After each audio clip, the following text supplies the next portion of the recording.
Hey everyone, and welcome to This Explainer. Today we're going to uncover this one, honestly kind of weird habit that keeps 85-year-old retirees living incredibly comfortably, with absolutely zero financial stress. We're going to look really closely at what separates the folks who just enjoy their golden years in total peace from those who are constantly sweating over their next bank statement. So what exactly is this habit that keeps wealthy retirees totally stress-free? Well, spoiler alert, it's not about winning the lottery or inheriting some massive fortune. It actually boils down to a very specific set of things that they just absolutely refuse to buy. It's really about subtraction, not addition. All right, let's dive right in. We'll be looking at four main categories today: depreciating assets, false security, status psychology, and emotional spending. The secret here is astonishingly simple. Wealthy retirees just stop buying this stuff. Not the necessities, obviously, but the specific financial traps that, well, everyone else seems to fall for. Okay, moving on to section 1, depreciating assets and trends, the math of losing money fast. Think about the immediate cost of buying a brand new car. Imagine driving a shiny new $65,000 SUV right off the dealer lot. The brutal math here is that you lose 10 grand literally the moment you pull into your garage and pop the trunk to grab those dealership balloons. I mean, you are paying $10,000 basically just for the privilege of being the first person to spill coffee on the seats. And look at how this plays out over time. After just 3 years, that exact same car is worth only $39,000. You've lost almost half of its value just by, driving it to Costco a few times. This is exactly why wealthy retirees prefer certified pre-owned vehicles. They just let someone else take that huge depreciation hit, and then they drive the car for 15 years. In fact, our source highlights a millionaire pharmacist who happily drove his 2011 Camry all the way to 200,000 miles. And why? Because it still got him to the grocery store just fine. Now, what's wild is that the exact same brutal math applies to your home. We are talking about losing anywhere from $15,000 to $25,000 per trendy renovation. You know those $80,000 Pinterest-inspired kitchens with the matte black fixtures and that super trendy gray paint? Yeah, those go completely out of style in about 5 years, and you rarely recoup that cost when you actually go to sell the house. Because of this, wealthy retirees follow a really strict set of rules. They just completely ignore HGTV trends and only renovate for function or structural improvement. Look, if the roof is leaking, they fix it. If the 1962 plumbing is failing, they update it. If the layout is terrible, they fix it. But they never, ever chase aesthetic trends. They are perfectly happy keeping their 90s wood paneling while their bank accounts just continue to thrive. All right, let's jump to section 2, selling false security. The invisible drains.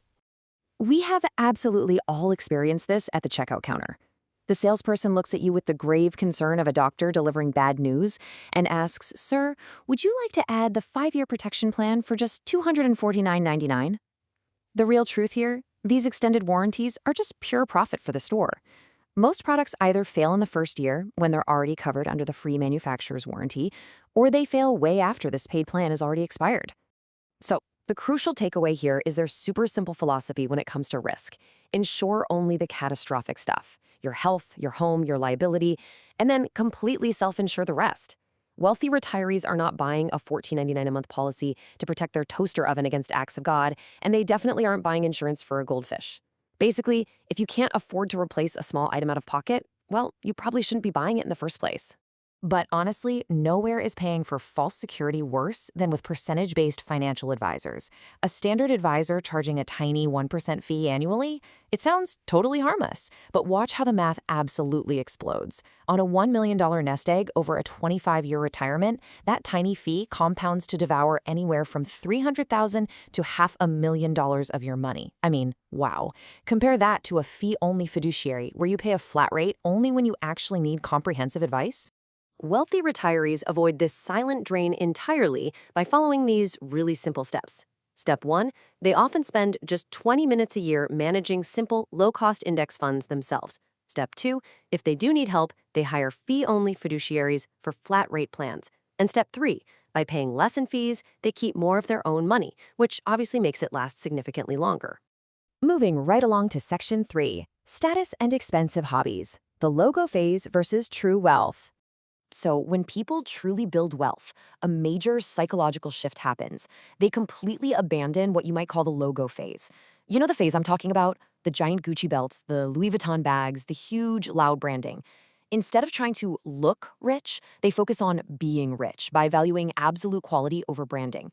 They will happily buy a beautifully tailored navy blazer that lasts 20 years, or honestly, even just rock a plain white Costco t-shirt.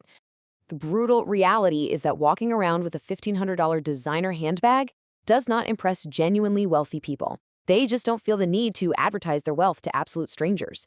In fact, when they see massive luxury logos, they usually just assume you are either in serious consumer debt or maybe that you work in marketing and are just trying to show off.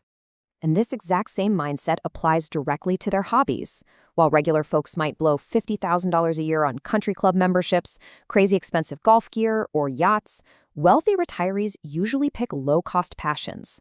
They choose hiking or gardening, which, by the way, has the incredible bonus of actually feeding you.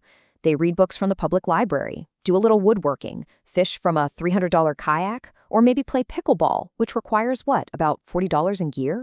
They deeply, deeply understand this fundamental rule. A hobby should not be a financial obligation.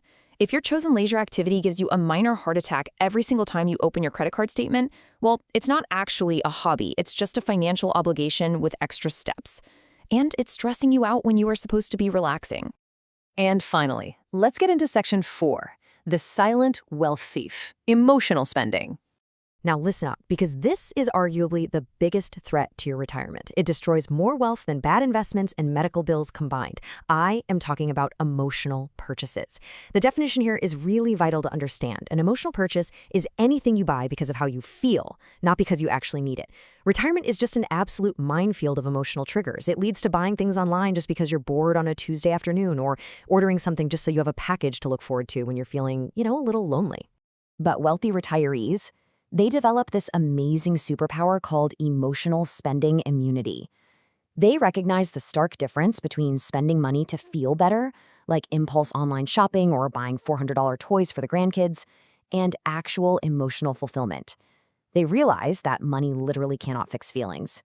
So instead, they rely on actual hobbies for boredom, they call their family when they're lonely, and they give their grandkids their time, which, let's be real, is infinitely more valuable than a bunch of plastic toys.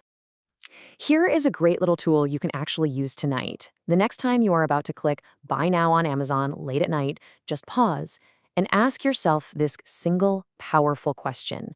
Will I still be glad I bought this in 30 days? You would be utterly amazed at how often the answer is a hard no, and how much money that one simple, brief pause will save you over the course of a year. Because what nobody tells you is that the biggest threat to your financial security really isn't inflation, and it's not the stock market either. The biggest threat to your retirement is you. It's you reaching for your wallet on a random afternoon just to make an uncomfortable feeling go away. Simply recognizing that is honestly half the battle won. Ultimately, you have to choose between two realities that, sure, some might call boring. You can choose the boring, wealthy life, quietly keeping your old Camry running, not touching your perfectly functional kitchen, and joyfully watching your bank account grow over time. Or you can choose the boring broke reality, working a part-time job at 76 years old just to pay for your golf habit, or to cover the lease on your neighbor's fourth Cadillac. Which leaves us with one final thought to carry with you today. The very next time you open your wallet or pull out your credit card, I want you to ask yourself, are you funding your feelings or are you funding your future?